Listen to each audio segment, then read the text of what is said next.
Bom, pessoal, boa tarde. Boa tarde a todos aqui no salão. Boa tarde. Eu estava preparando uma palestra para o dia de hoje e ontem de noite, no meio da preparação, já estava tudo feito, eu deparei com uma palestra já pronta, um vídeo já pronto aqui, e eu achei que esse tema aqui seria talvez mais de interesse momentâneo aqui para cada um de nós, porque eu mesmo não conhecia da forma que foi trazido, e eu achei que é interessante porque isso tem tudo a ver com a gente aqui, né? A chegada aqui dentro da casa. Embora nós sejamos aqui uma casa universalista, nós não somos uma casa espírita, mas eu acho que o que é passado aqui é bem claro que se aplica a qualquer instituição religiosa, não só a casa espírita, mas as igrejas evangélicas, a igreja católica, os templos de Umbanda, de Candomblé, os templos budistas, porque em todos eles a espiritualidade age e atua, né?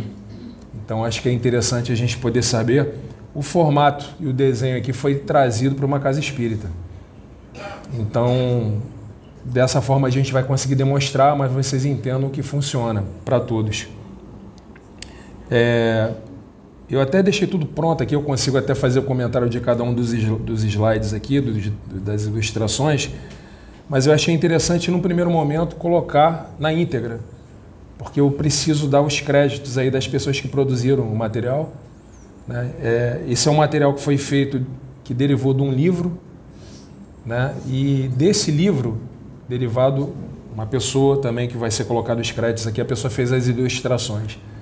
Então eu vou aproveitar toda a explicação da pessoa que destrinchou isso, mostrando as ilustrações, para vocês conseguirem entender como funciona. Para mim, muita coisa que ajudou.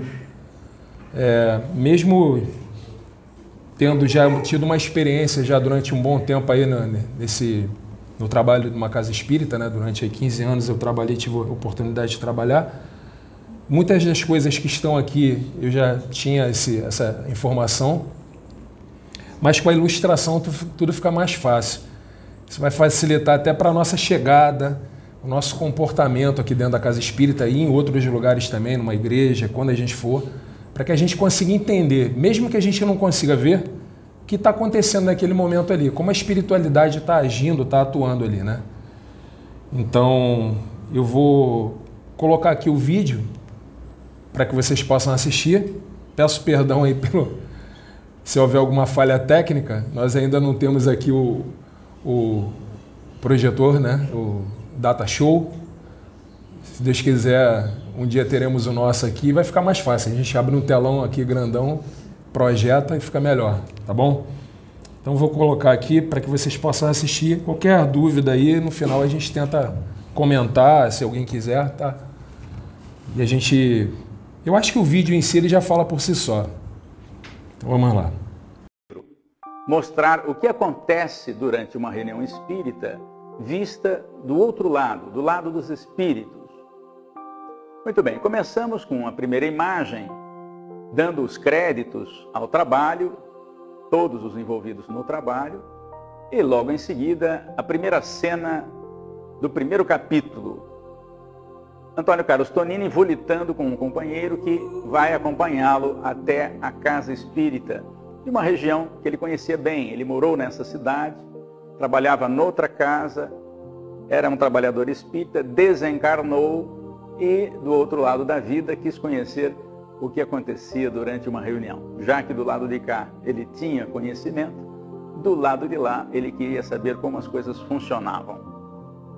Muito bem, costumo brincar que nessa cena em que eles estão volitando, você não deve tentar fazer isso em casa, porque com este corpício ainda não é possível volitar.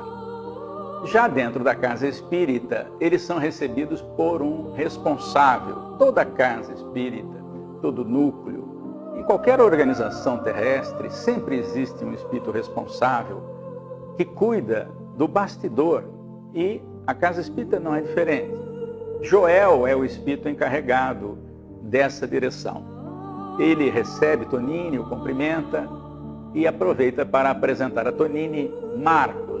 O espírito que está logo atrás do Joel, à direita, é que ficará responsável por acompanhar Tonini nas suas observações durante a reunião. Logo em seguida, o mesmo Joel reúne todos os trabalhadores, horas antes até da reunião começar aqui na Terra. Todos os trabalhadores se aproximam, vão ao salão principal para a prece e para a sua preparação. Costumo brincar também que nessa reunião de espíritos não tem nenhum anjo com asa. Os espíritos nada mais, nada menos, são aqueles que saem da Terra e continuam as suas experiências do outro lado. Portanto, há muito trabalhador aqui da Terra que desencarna e continua trabalhando na sua casa de origem, por exemplo. Feita a preparação, começam as observações ainda sem o público ter chegado à casa. Uma das coisas a que Tonini se refere é que toda instituição tem uma equipe de defesa, uma equipe de segurança. Por que isso? Ora, porque aqui na crosta aglutinam-se muitos espíritos que não têm o ideal do Cristo, estão distantes das lições de Jesus e, portanto, eles poderiam invadir o ambiente. É preciso ter seguranças para isso. E já no salão principal, o Tonini mostra numa posição mais alta, como se estivessem numa outra estrutura, e veremos mais adiante como é que isso é feito. 2 responsáveis pela segurança estão dentro do salão, com um dispositivo que permite, eventualmente, se for necessário, sedar com um pequeno raio, que não mata ninguém, mas pode sedar um espírito que esteja presente à reunião, e ainda que tenha sido autorizado, na hipótese dele ter um surto, ele possa simplesmente ser sedado sem causar maiores constrangimentos ao desenrolar da reunião. Então, o Marcos mostra ao Tonini esses 2 espíritos que já estão apostos para essa eventualidade, quando os encarnados e os desencarnados forem admitidos ao salão principal. Falamos então de uma primeira equipe, que é a equipe de segurança que a Casa Espírita deve e tem. Agora vamos falar de uma outra equipe que também a Casa Espírita tem, é a equipe médica. O responsável pela equipe médica já está no ambiente que será utilizado para os passes, e observa-se que 2 trabalhadores carregam uma espécie de ânfora à mão, e o Tonini pergunta o que é isso ao Marcos. E o Marcos explica que aqueles são recursos colhidos na natureza, aqui na natureza densa, mas eles recolhem os fluidos que são emitidos pela natureza densa. Vamos ver que tipos de fluidos são obtidos na natureza. Essências que saem das árvores, das raízes, das cascas das árvores, muito antes das folhas, mas também dos frutos e também das flores. E é claro, não podemos esquecer da água, o solvente universal, de onde saem muitos recursos para o tratamento na Casa Espírita durante a atividade do passe. Portanto, esses fluidos que são manipulados, juntos com a doação particular de cada espírito que secunda o passe e de cada doador de fluidos aqui encarnado, que normalmente chamamos de passista, esses 3 recursos, os recursos do mundo espiritual, os recursos da natureza, os recursos dos espíritos e os recursos do encarnado, compõem uma trilogia que vai receber um 4º elemento, que são recursos de mais alto. Mas nós falaremos isso mais à frente nessa história. Conhecida a equipe médica, vamos passar a uma equipe que normalmente nós não temos notícia, de que nós não temos notícia usual. Uma equipe que faz o trabalho com equipamentos na Casa Espírita. A cena que você está vendo agora mostra alguns desses equipamentos. Talvez haja um excesso de equipamentos na cena que você está vendo, mas há intercomunicadores e há outros dispositivos até que nós nem conhecemos. Mas vamos pelo menos mostrar um desses dispositivos e como ele trabalha e como ele funciona, que é esse dispositivo que o Tonini está observando em primeiro plano. Então, os espíritos estão preparando alguns dispositivos, muitos dos quais nós nem conhecemos, mas este em particular nós vamos detalhar mais à frente. Há uma outra ocorrência nessa cena. Há um espírito ajeitando uma tela que não será visível aos encarnados. Essa tela, ela vai fornecer base para imagens lá na vida espiritual, para os espíritos que estiverem assistindo à palestra. Falaremos mais sobre isso também depois. Agora sim, está chegando a hora do público ser admitido ao centro espírita. Como é uma casa muito grande, alguém que mora no centro, que faz o serviço de zeladoria do centro, está indo abrir a porta, enquanto Marcos e Tonini, em primeiro plano, fazem comentários a respeito. Na imagem seguinte, uma coisa que não sabíamos como os espíritos faziam. Está certo que o desenho pode ter sido exagerado, porque nós não temos noção de como essas coisas funcionam do outro lado da vida. E mesmo a descrição de Tonini não é suficiente para nós idealizarmos que desenho poderia ser feito. Muito bem. Na imagem, você vê uma espécie de luminosidade, como se fosse um portal. Para quem assistiu filmes em que há portais para serem atravessados, não é? Esse seria um portal. Qual é a finalidade desse portal logo à frente da entrada de uma casa espírita? É exatamente para evitar que espíritos não autorizados entrem naquele ambiente.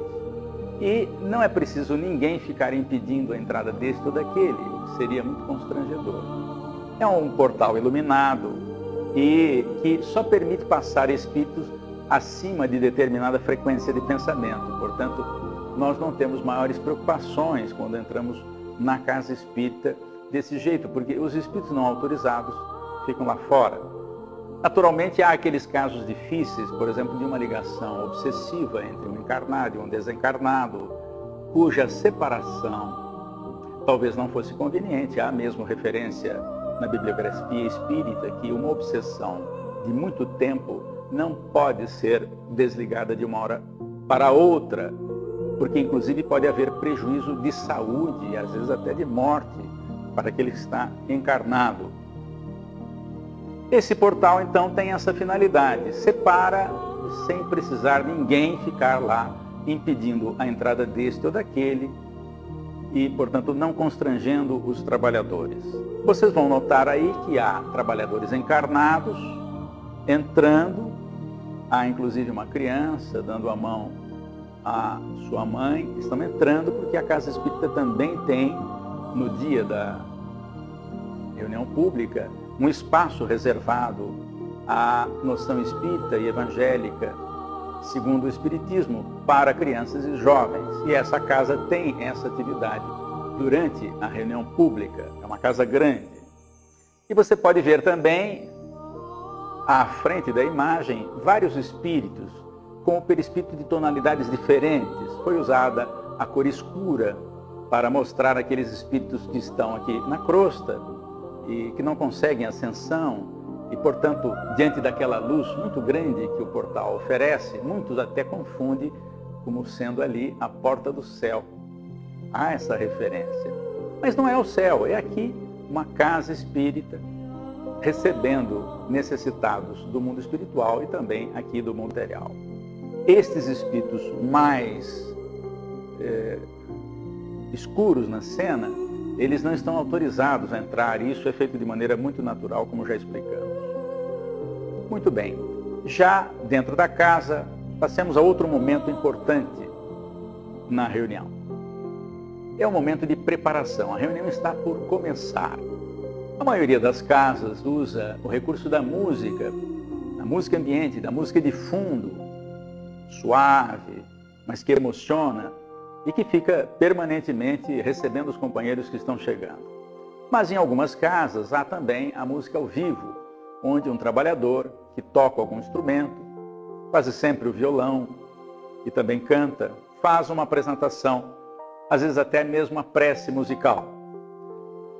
Na imagem que você está vendo, esse trabalhador, tocando violão, faz então a preparação do ambiente. E aí já chegam os primeiros recursos de instâncias superiores.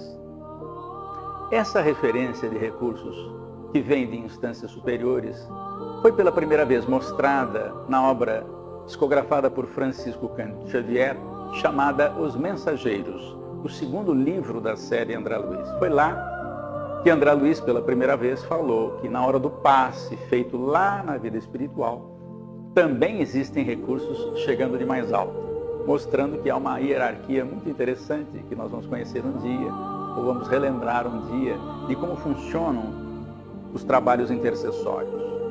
Esses recursos caindo sobre o orador caem também sobre toda a plateia que já está presente, como se fossem pequenas pétalas, pequenos flocos de energia. Caem sobre todos para melhorar a condição ambiente. Não é ainda o passe, mas os recursos chegam logo no início como uma preparação dos trabalhadores, para quem vai fazer a palestra, para os demais trabalhadores e também para o público que vai ouvir e participar. Muito bem, feita a prece, começa a reunião. O orador está à mesa, ladeado por 2 cooperadores encarnados, que o sustentam na atividade com recursos energéticos, e atrás dele 2 espíritos fazem a sustentação do outro lado da vida. Em primeiro plano, você nota que algumas pessoas estão na plateia, e nós vamos prestar mais atenção nessa moça que está mais à esquerda do vídeo. A palestra começa e um jato de luz que liga pensamento do espírito que está atrás do orador encarnado e a mente do orador mostra o seguinte: a ideia é passar que existe uma ligação de quem fala na casa espírita com a mentoria. Pode ser o mentor do próprio orador ou alguém mais, que está ali para secundar a fluência das ideias.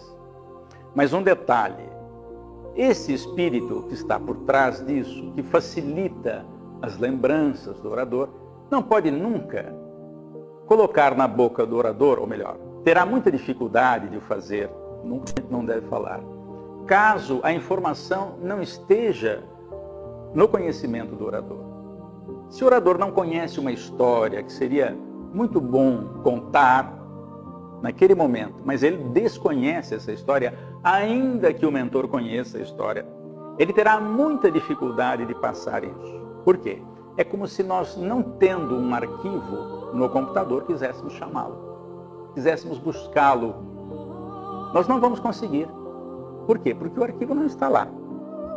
Portanto, o orador traz o seu conhecimento, é com este conhecimento que os espíritos trabalham. Claro, pode haver exceções. Às vezes, uma providência, uma visão, uma imagem pode ser mostrada ao orador. A audiência do orador pode ser ativada, de modo a ele falar uma coisa, vendo o que está acontecendo, para ilustrar melhor. Mas isso nem sempre acontece para a maioria dos oradores encarnados aqui. O fato é que a palestra desenrola e, normalmente, nós não imaginamos o que está por trás de uma palestra. Porque na mente daqueles que assistem à palestra, os pensamentos estão sendo trabalhados. As ideias do orador, sendo colocadas, acabam despertando os pensamentos de todos os encarnados. Esta jovem, em primeiro plano, tão logo o orador faz uma referência às atitudes evangélicas, do respeito ao próximo, faz com que a moça lembre imediatamente de um episódio daquele dia, no início do dia, que ocorreu entre ela e sua mãe. Por uma bagatela, uma coisa mínima, ela brigou com a mãe antes de sair para o trabalho. Falou-lhe rispidamente e depois saiu, como a gente costuma dizer, pisando nas tamancas, bateu a porta e deixou a mãe entristecida. Pois, quando o orador fez a referência evangélica, imediatamente ela se lembrou do inconveniente que plantara no coração materno. E ouvindo a palestra, e a referência evangélica, propôs a si mesmo, quando chegar em casa, vou pedir desculpas à minha mãe. Estas e outras ocorrências são mais comuns do que a gente imagina. E nós, aqueles que falam em público e aqueles que ouvem aqui na Terra, não têm noção do que está acontecendo perto, portas íntimas adentro da criatura, porque os pensamentos não param. E às vezes a reflexão de um minuto é motivação para a mudança de comportamento, que é o que se deseja. A proposta de Jesus é que mudemos o nosso comportamento. Não para sermos bonzinhos, é porque existe uma relação entre comportamento e doença, por exemplo, que nós sabemos hoje pela doutrina espírita. E por isso a advertência de Jesus, toda vez que curava, primeiro uma advertência de que Jesus não curava ninguém, ele propunha a cura, acrescentava recursos, mas a cura só viria se a pessoa se modificasse. Então, ao curar, Jesus sempre dizia, tua vontade te curou, vá e não erres mais para não te acontecer coisa pior. Ora, que referência é essa, senão uma relação de causa e efeito entre comportamento e doença?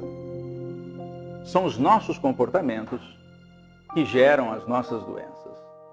Voltando um pouco atrás, nós falamos agora há pouco na palavra vontade para ilustrar uma frase de Jesus, mas Jesus usou a palavra fé. E fé, segundo Allan Kardec, no capítulo 19 do Evangelho segundo o Espiritismo, é uma combinação de 3 fatores: vontade, certeza e lucidez. Vontade para desejar fazer, certeza de que vai conseguir e lucidez para escolher os melhores caminhos.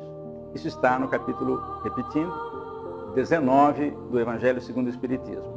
E, portanto, essa referência mostra, como eu já falei, uma relação de causa e efeito entre a minha vontade e as minhas doenças, o meu comportamento e as minhas doenças. Muito bem, seguimos em frente agora na história. Marcos e Tonini observam agora, entre o público, uma senhora no centro da cena, cujos pensamentos, pela cor da nuvem que está em torno dela, mostram que ela não está pensando bem. Os espíritos estão observando isso. Na Terra não conseguimos fazer isso, mas lá eles conseguem. Essa senhora está pensando alguma coisa que não é boa e, portanto, esses pensamentos acabam escorrendo para o seu tórax e ela sente uma certa pressão no tórax. E Marcos diz ao Tonini o seguinte, olha, ela gera o próprio desconforto. Mais uma vez a tese de que as nossas doenças têm causa no nosso comportamento. O que pode ser um pensamento, porque o livro não fala o que ela estava pensando de ruim. Mas nós podemos aqui imaginar uma série de situações. Por exemplo, que essa senhora não gosta da nora. Pode acontecer? Pode, e talvez seja mais comum do que a gente imagina. Ela não gosta da nora porque se sente responsável pela felicidade do filho. Ela acha que o filho fez uma má escolha. Ora, se a escolha é dele e ele já é maior de idade, ele que enfrente a situação. Eu não consigo mais, numa idade como essa senhora está, interferir na vida do filho sem prejuízo a mim mesmo. E, portanto, pensando mal da nora, esses pensamentos nocivos acabam se sobrepondo aqui no tórax, junto do órgão, que é o do sentimento, o coração. E essa pressão a faz sentir-se mal. É a primeira vez que ela está indo ao centro espírita, por exemplo, porque alguém lhe falou, se você tomar um passe vai sarar. E de fato, Marcos diz a Tonini que ela vai à sala de passe, vai tomar passe e os espíritos vão remover aquela nuvem escura. Mas, se ela não mudar comportamento, ela vai continuar com esse problema, porque se chegar em casa e voltar a pensar mal da nora, ela vai produzir novamente aquele teor de pensamento, que vai escorrer e vai se concentrar logo acima do órgão do sentimento. Esse desconforto vai permanecer. Ela só vai sarar o dia que ela mudar comportamento, marcando a tese de Jesus, que são os nossos comportamentos que geram as nossas doenças. Portanto, ela vai tomar passe várias vezes e vai melhorar, mas ela é a geradora das próximas do próximo desconforto. Se esse desconforto prosseguir, ela pode ter, por exemplo, vou dar um exemplo. Isso não quer dizer que o que eu vou citar seja o caso de todas as pessoas que passam por esse problema. Pode ser que ela tenha e desenvolva nódulos no seio, por exemplo. Se esse problema persistir, é possível que o câncer venha também nessa região. E às vezes em palestra, algum homem levanta a mão: senhor Américo, quer dizer que eu nunca vou ter câncer aqui no tórax, porque eu não tenho seio? Eu respondo: cuidado, porque o órgão de choque pode ser outro. Somos nós que localizamos a energia negativa onde a gente quiser. Por quê? Porque há órgãos de choque por todo o corpo. E às vezes, se na mulher é aqui, nesse caso, no homem pode ser no outro órgão.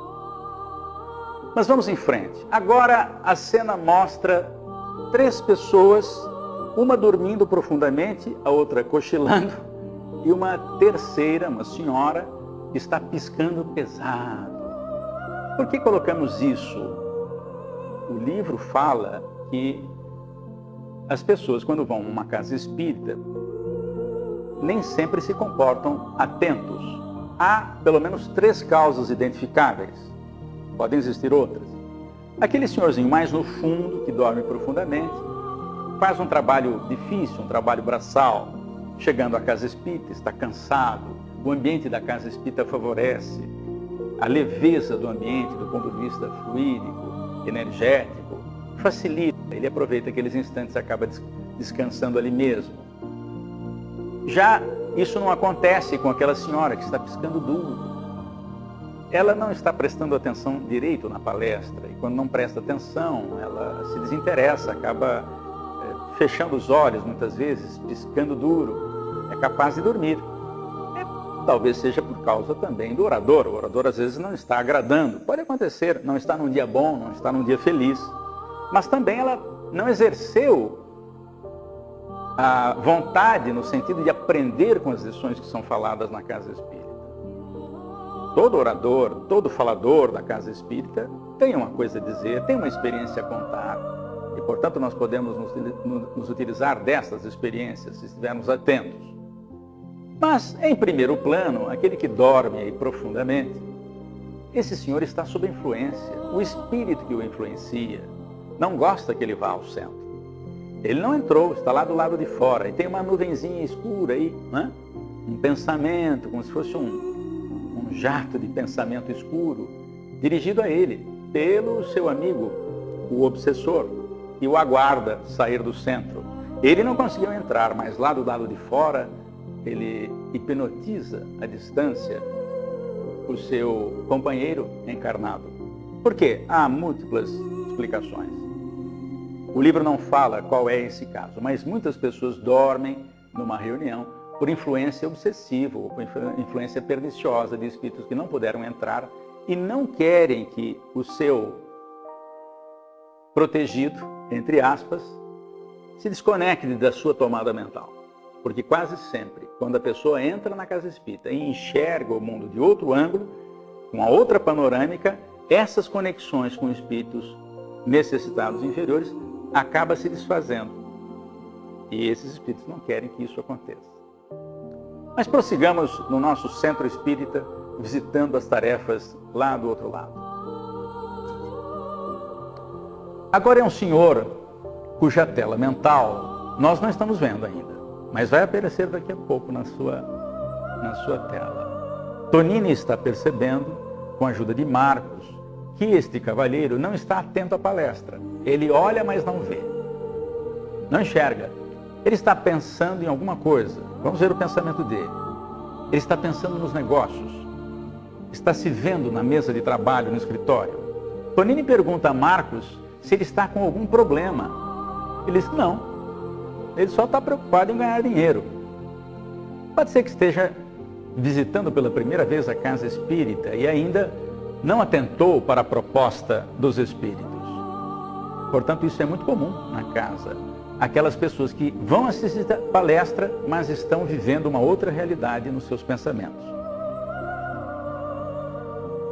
Bem, agora chegou a hora de nós conhecermos o que acontece do outro lado da vida para aqueles espíritos que entraram para também assistir à palestra.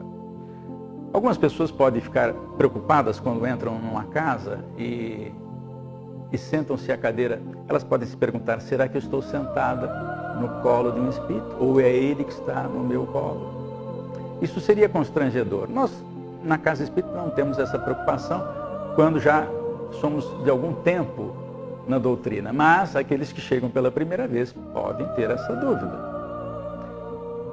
A cena que você vai ver mostra que há um mezanino, uma região estruturada no mundo espiritual, com recursos de matéria do mundo espiritual, para receber exatamente os espíritos que vão acompanhar a palestra. Eles estão ali no mezanino, assistindo a palestra. Agora vai entrar em ação aquela tela que estava atrás da mesa do orador, foi mostrada na preparação, e que os encarnados não veem a tela, mas os desencarnados estão vendo. Quando o orador faz uma referência a Jesus de Nazaré, ensinando determinada parábola, essa imagem vem à frente de todos. Os espíritos. Os encarnados não vão ver, a menos que tenha alguma coisa do projeto imagem. Mas, lá na vida espiritual, esse recurso é bastante utilizado, mostrando que também na vida espiritual eles usam a imagem para comunicar melhor uma ideia. E lá eles devem ter os originais da vida de Jesus. E, portanto, eles podem ver ao vivo e em cores como é que foi isso. Muito bem. Naquele livro de vibrações, ou naquela urna de bilhetinhos que tem sempre a entrada do salão de palestras da casa espírita, o livro, o bilhete, no caso aqui é um livro, as pessoas anotam nome e endereço, não é isso? Pedindo o quê? Normalmente a ajuda dos espíritos para aquele nome, para a pessoa que está naquele endereço. Eu costumo dizer que nenhum político atende pedidos num abaixo-assinado com uma única assinatura. Ele só vai se mexer quando tiver um número muito grande de assinaturas, até para que possam voltar nele futuramente. Na vida espiritual, a intercessão funciona mais ou menos assim. Às vezes me pedem para colocar o nome de uma pessoa no livro. Eu coloco. Mas qual é o meu grau de envolvimento com aquela pessoa? O ideal é que a própria pessoa interceda. Quer dizer, aquela que tem um nome que a pessoa conhece, que sabe que precisa, faz a intercessão. Por quê? Quando ela faz isso, ela coloca toda a sua energia. E por que eu estou dizendo isso? Porque vocês podem pensar o seguinte, mas qual é o critério dos espíritos para detectar quem precisa mais e quem precisa menos? Não é quem precisa mais e quem precisa menos o critério. O critério é da intensidade de méritos e deméritos. O aparelho é passado porque nem todos os espíritos têm essa percepção. Eles precisam, alguns deles precisam de aparelhos. Quando o aparelho passa sobre o livro, salta na tela a energia do pedido feito por alguém. Aparece um nome lá. Dá para ler o nome aí. Não interessa aqui qual foi um nome fictício. Aparece o nome de uma pessoa. Tonini pergunta, mas por que esse nome está aparecendo? Porque a pessoa que gravou ali o pedido não era o que está no nome, o que está lá registrado. Mas a pessoa que gravou o nome da pessoa necessitada fez isso com tal intensidade que aquilo salta aos olhos no aparelho. O dispositivo é para isso. Vamos ver na próxima cena uma imagem ampliada. O nome está bem claro ali. Eles descobrem que a pessoa que fez o registro está presente naquela reunião, naquele dia. E eles vão até ela para investigar o problema e ver o que é possível fazer. Quem registrou o nome do senhor Antônio, que está aí, um nome qualquer, não tem nenhuma referência pessoal, foi a mãe dele. A mãe está preocupada porque a mulher o abandonou com os filhos. Ele cuida dos filhos agora, mas está desacorçoado da vida, está pensando em se matar. E a mãe, percebendo isso, fez um pedido. Ela não consegue demover o filho dessa situação. já tentou de tudo, mas agora pede aos amigos espirituais que façam alguma coisa. E logo em seguida um espírito se aproxima para consultar a tela mental desta mãe que está lembrando do filho. E os espíritos vão tentar fazer alguma coisa assim, a pedido dela. O mérito é dela, a necessidade é do filho dela. E eles vão ver o que é possível fazer. É claro, em toda ajuda tem uma recomendação das lições de Jesus. Primeiro nós temos que nos ajudar, depois o céu ajuda. Ajuda-te que o céu ajudará. Mas, como a mulher, a mãe da pessoa, fez um pedido com muita intensidade, os espíritos vão fazer o que é possível. Muito bem. Agora chegou o momento dos passes. Lá na sala de passe é que vamos observar um outro fato. No canto lá à esquerda tem uma pessoa pensando em tudo, menos no que está acontecendo ali. E mais no centro das pessoas que vão tomar o passe está uma jovem que sai levemente do corpo. E podemos perceber isso pelo laço que une o seu perispírito ao corpo de carne. O que Marcos explica ao Tonini? Diz que o passe, ele é de um teor de energia que penetra o nosso corpo. Mas, se o perispírito sai um pouquinho, por esforço da prece, da concentração de quem vai tomar passe, o perispírito praticamente absorve todos os recursos e quando volta a se justapor ao corpo de carne, consegue fazer um efeito melhor, mostrando mais uma vez a lição de Jesus, a cada um segundo as suas obras. Enquanto o homem no canto, à esquerda da imagem, não está preocupado com nada, está tomando passe automaticamente, a jovem está fazendo uma oração naquela hora. Isso dilata um pouco o perispírito, ele nem talvez tenha saído tanto do desenho, no desenho que está sendo mostrado, o perispírito talvez não tenha saído tanto do corpo. Isso foi um exagero de desenho para mostrar que o perispírito às vezes se dilata, ou às vezes sai um pouquinho, só para mostrar isso. Terminado o passe, vamos dar uma passadinha lá no ambiente onde estão as garrafas d'água com os nomes, e os espíritos estão magnetizando a água, colocando ali recursos que podem servir de medicação para aquela pessoa cujo nome está estampado na garrafa. Naturalmente, os espíritos investigam as necessidades e colocam ali recursos compatíveis com méritos e deméritos de cada um, para que cada garrafa tenha a sua contribuição adequada ao seu problema orgânico. Muito bem, a reunião está quase encerrando e o responsável pela equipe médica dá mais algumas informações ali ao Tonini e logo em seguida a reunião termina. Mas começa uma outra tarefa. Nessa casa espírita existe o atendimento fraterno depois da reunião pública, porque as pessoas que vão à reunião pública aproveitam a ida e na saída já fazem o atendimento fraterno. O companheiro que vai fazer o atendimento fraterno já está a postos fazendo a sua leitura de preparação, a sua oração, e 3 espíritos estão designados para ajudá-lo. A responsável por essa equipe é uma mulher, é o espírito de melhor percepção, melhor sensibilidade. Os outros também cooperam. Muito bem. A primeira pessoa que é atendida é um senhor que tem alguns problemas orgânicos já instalados no corpo físico. E a imagem mostra que esta mulher, esse espírito que é mulher, está vendo dentro do organismo dele exatamente onde está o problema. Ela sabe onde está o problema. Intui o atendente fraterno para avisar o companheiro que ele precisa consultar um médico de sua confiança. Por quê? O problema já está instalado no corpo físico. Pode ser que precise de uma cirurgia, mas isso o médico terrestre vai avaliar. Do lado dos espíritos, ela está observando que a lesão, do outro lado, está observando a lesão e vai contribuir fluidicamente para que isso melhore também. Era a primeira vez que o senhorzinho estava indo ao centro espírita. Recebe uma intuição da atendente, ele, o atendente fraterno, aliás, para que oriente essa pessoa para vir nos dias de tratamento de passe, por algum período, em função do problema, mas que ele não dispense o tratamento médico. Muito bem, agora Uma outra pessoa entra, é uma jovem bastante desesperada. Ela está numa espécie de obsessão, desesperada, ela não tem maiores sintomas no organismo físico, mas do ponto de vista psicológico ela está bastante alterada.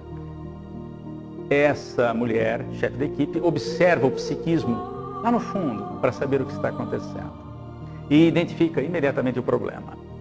Ela está ligada a uma entidade que a persegue, está do lado de fora, não foi autorizada a entrar.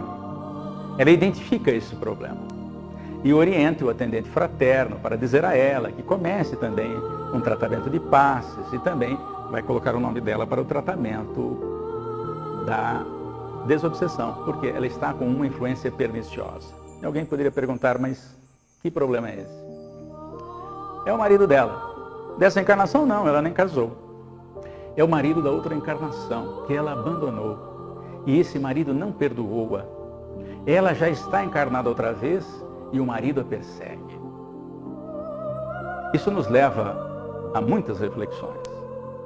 Há sintomas que não sabemos as causas, mas elas às vezes são profundas, estão lá em outras vidas. E os sintomas estão começando a aparecer. Por sorte ela procurou a casa espírita. Vai ser orientada, vai estudar, vai fazer cursos, vai entender a proposta de Jesus. E em se modificando, vai ajudar o marido a se modificar. Mas por enquanto, essa atendente manda entrar o espírito obsessor do passado. O marido entra, feroz, querendo agredir, mas é impedido disso. E ela conversa com ele, dizendo que as coisas vão se resolver de alguma forma, ela vai perceber o erro, ela vai se modificar.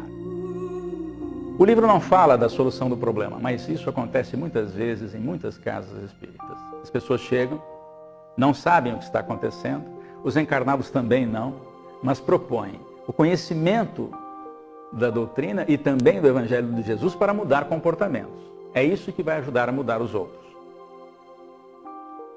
Muito bem, a reunião está terminando e agora os espíritos saem em caravana, porque aqueles nomes e endereços registrados muitas vezes não estiveram presentes na reunião. Portanto, equipes de espíritos saem agora da instituição, cujas portas se fecham para os encarnados, que vão para suas casas dormir, mas os espíritos continuam em ação. Agora, volitando, levam alguns espíritos necessitados para colônias. Outras duplas de trabalhadores vão até lares cujos nomes e endereços foram colocados no livro ou naquele bilhetinho despretensioso que a gente colocou na urna.